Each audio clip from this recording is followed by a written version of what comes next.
भाजप आणि शिंदेंच्या शिवसेनेतील फोडाफोडीवरून उपमुख्यमंत्री शिंदेंनी TV9 मराठीवरील मुलाखतीत भाष्य केले। युतीला गालबोट लागता कामा नये अशा फडणवीसांनी भाजप प्रदेशाध्यक्षांना सूचना दिल्याचं शिंदे म्हणाले, तर शहांकडे कुठलीही तक्रार केली नसल्याचं शिंदेंनी स्पष्ट केलंय।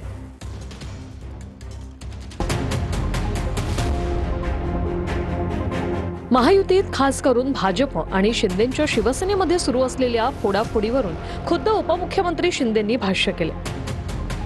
युतीला गालबोट लागता कामा नये असं मुख्यमंत्री फडणवीसांनी सक्त सूचना दिल्या, असं उत्तर शिंदेंनी भाजप प्रदेशाध्यक्ष रवींद्र चव्हाणांवरील प्रश्नावर दिले।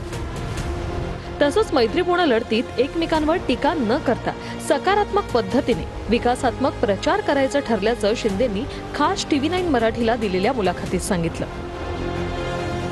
मी आमच्या पदाधिकाऱ्यांना अध्यक्षांना एकदम स्ट्रिक्टली इन्स्ट्रक्शन देईल की आपल्या युतीमध्ये कुठेही गालबोट लागता कामा नये, युती अभेद्य राहिली पाहिजे। तुमच्याकडनं तुम्ही पक्षप्रवेश थांबवली, कारण तसं नंतर ते दिसलं नाही, पण भाजपत थांबले नाही, भाजपत अजूनही सुरू आहेत। आणि रवींद्र चव्हाण स्वतः असं म्हणाले की इनकमिंग काही थांबणार नाही। जर असं असेल तर ते मला असं वाटत नाही, कारण मुख्यमंत्र्यांनी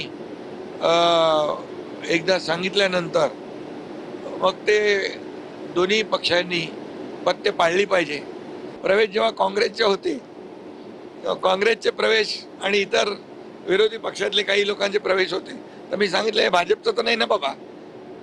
आणि मग मी सांगितलं मित्र पक्षाचे पदाधिकारी कार्यकर्ते यांना आपण शिवसेनेमध्ये प्रवेश द्यायचा नाही, आणि त्यांनी देखील कार्यकर्त्यांना सांगितलं।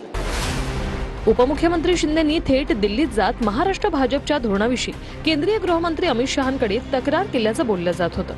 मात्र तक्रार करण्याचा स्वभाव नसल्याचं म्हणत दुसऱ्या विषयावर भेट झाल्याचं शिंदेंनी यावेळी सांगितलं। तर आम्ही एनडीएचे घटक पक्ष आहोत, शिवसेना म्हणून एनडीएचा खूप जुना अलायन्स पार्टनर आहे, त्यामुळे एनडीएचे देखील काही विषय असतात आणि स्थानिक पातळीवरचे विषय स्थानिक लेवलला देवेंद्रजीने आम्ही सोडवत असतो। दिल्लीला जाणं म्हणजे काहीतरी तिकडे कोणाची तरी तक्रार करणं असा विषय नसतो। माझा तर तक्रार करणारा स्वभाव नाहीये। दरम्यान मुंबईत एकत्र लढण्यासाठी मुख्यमंत्री सकारात्मक असून महायुतीचाच महापौर मुंबईत बसणार असा दावा शिंदेंनी केलाय। तर मुंबईत उद्धव ठाकरे आणि राज ठाकरे एकत्र येण्याच्या प्रश्नावर शिंदेंनी याचा महायुतीवर कोणताही परिणाम होणार नसल्याचं म्हटलंय। तुम्ही महायुती म्हणून म्हणता, पण भाजपमध्ये 100% भाजप किंवा महापौर आमचा अशा प्रकारची वक्तव्य आहेत। स्वतः मुख्यमंत्री महोदयांनी सांगितलं की महायुतीचाच महापौर होणार, माझ्या बाजूला बसले होते। भाजपमध्ये 100% भाजप किंवा महापौर आमचा अशा प्रकारची वक्तव्य आहेत। स्वतः मुख्यमंत्री महोदयांनी सांगितलं की महायुतीचाच महापौर होणार, माझ्या बाजूला बसले होते। म्हणजे मग सगळ्या ठिकाणी महायुती म्हणूनच लढणार महापालिका? माझी इच्छा महायुती म्हणून लढणं आहे, त्यांची इच्छा महायुती म्हणून लढणं आहे। म्हणजे ठाकरे बंधू एकत्र आले तरी फारसा काही फरक पडणार नाही असं वाटतं? महायुतीचा महापौर बसेल। संजय राऊत पुन्हा तलवार घेऊन मैदानात दिसतील, राऊतांच्या भेटीनंतर उद्धव ठाकरे यांचं हे वक्तव्य। ठाकरेंकडून राऊतांच्या प्रकृतीचीही विचारपूस करण्यात आली आणि यांच्या फायद्यासाठी ते तलवार घेऊन येणार का असा सवाल यावर म्हस्केंनी केलाय। गेल्या महिनाभरापासून आजारी असलेले संजय राऊत लवकरच तलवार घेऊन मैदानात दिसतील असं उद्धव ठाकरे म्हणाले।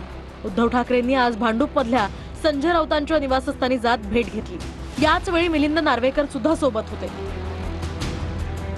आम्ही रोज कॉन्टॅक्ट मध्ये तसे असतोच, पण साहजिकच आहे हल्ली त्याला रोज मी फोन नाही करत, सुनीलला छळत असतो त्याच्या तब्येतीबद्दल। खूप दिवसापासून भेटायचं तर होतंच, आज भेट झाली, एकूण भेटून चांगलं वाटलं, बरं वाटलं। आज खूप फ्रेश दिसलं मला संजय।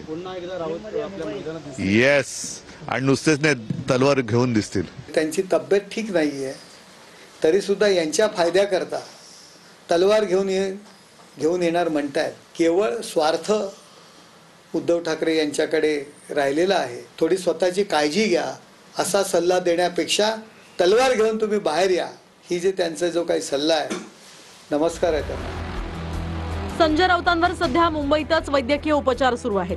त्यामुळे डॉक्टरांनी त्यांना आराम करण्याचा सल्ला दिलाय. प्रकृती अस्वस्थ असल्यामुळे गर्दीत न मिसळण्याच्याही सूचना त्यांना डॉक्टरांनी दिल्या आहेत.